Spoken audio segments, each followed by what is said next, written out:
Hi everyone, Shawn Clement here, Wisdom in Golf, headquartered at the Richmond Hill Golf Learning Center. And today we're talking about visualizing your shot. And I know many of my students have had issues with, visualizing. They say, well, I can't see what my shot's supposed to do. And mainly because you're thinking two-dimensionally, right? Golf is three-dimensional. There's a beginning, there's a crest of the trajectory, and there's an end to the trajectory. But most of you are looking at, there's my ball, there's my target, and you're just drawing a line between the two. And it's very hard to visualize something that's two-dimensional when you live in a three-dimensional world. So, number one, go to my video entitled, Stop Hitting the Ball Straight, or Stop Trying to Hit It Straight, because there is no such thing. It is a massive manipulation if you're trying to hit it straight. And if the ball ends up flying straight, well, that's just that particular shot. So think about it this way, as far as strategy is concerned.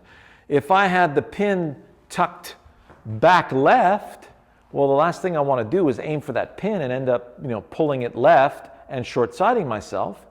So what I want to do is I want to play a draw to that pin. So I would take dead aim at the pin, play the ball back in my stance, and release to the center of the green. So let's have a look at that. So I'm going to visualize a shot that starts towards the keep out sign, raises up nice and high, and falls behind the wet paint sign. So you can see the signs right here. I painted them just for you, you guys. KO for keep out, wet paint, WP. So I use an intermediate point right here. So I'm going to line up over the left edge of that and release over the right edge of that. So there's my strategy. So I line up left edge, play the ball back, close the face, get behind the ball. So now it feels like I have nice access to the right edge of that intermediate point toward the keep out sign. So I gather and I let it release in that direction. So if the ball ends up going straight, I'm in the center of the green. Another green in regulation.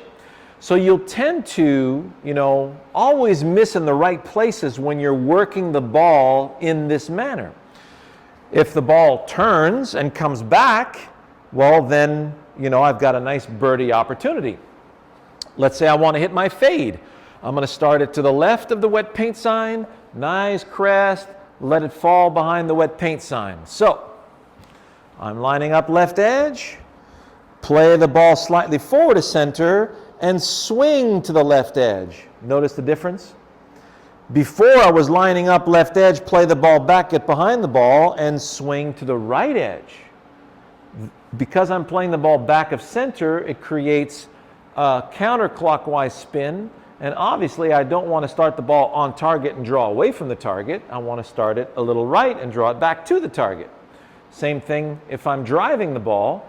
I want to aim down the left center of the fairway and fade it back to the middle of the fairway if I'm fading the ball. And I'll just take dead aim down the middle or a little left of center, start it toward the middle and try to draw it back left of center. If it stays straight, great. If it comes back left center, great, no problem. So you see the strategy behind that. And then when you're playing with crosswinds, whoa, now you're really opening up an amazing chapter of golf shots that are going to help you hit so many more greens. Because if you got a draw, let's say the pin is on the right-hand side of the green, and you play always a draw, and you don't know how to fade the ball. So that means you're going to have to start the ball to the right of the green and hope it comes back. And when it does come back, it's coming downwind. How's it going to stop near the flagstick? So it's way easier to start at the center and fade it back toward the pin. And if the wind holds it in the center of the green, great. And if the wind dies down, well, I'm on the flagstick. So that's the best way to go about, playing with crosswinds. You always want to draw or fade against the wind to cancel it out. So, where were we? Fade, yes. Aim left edge, swing left edge. Got it. Got it, got it. Boom. Awesome. So that started exactly on the left side of wet paint. That stays straight. I know I got a 15-footer for birdie. If not, that's coming back and it's going to be tight. So you must see the start, the height, and the end of all your shots. So when you're on the driving range, pay attention to ball flight that you see.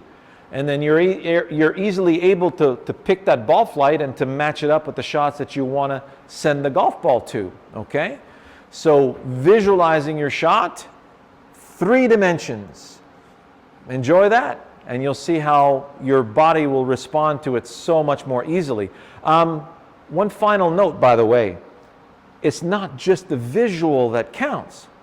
When I'm looking down at the ball, and I want you to go see my Predict Solid Contact Shawn Clement. On the premium channel, you're going to see this amazing series that we have for off-season training.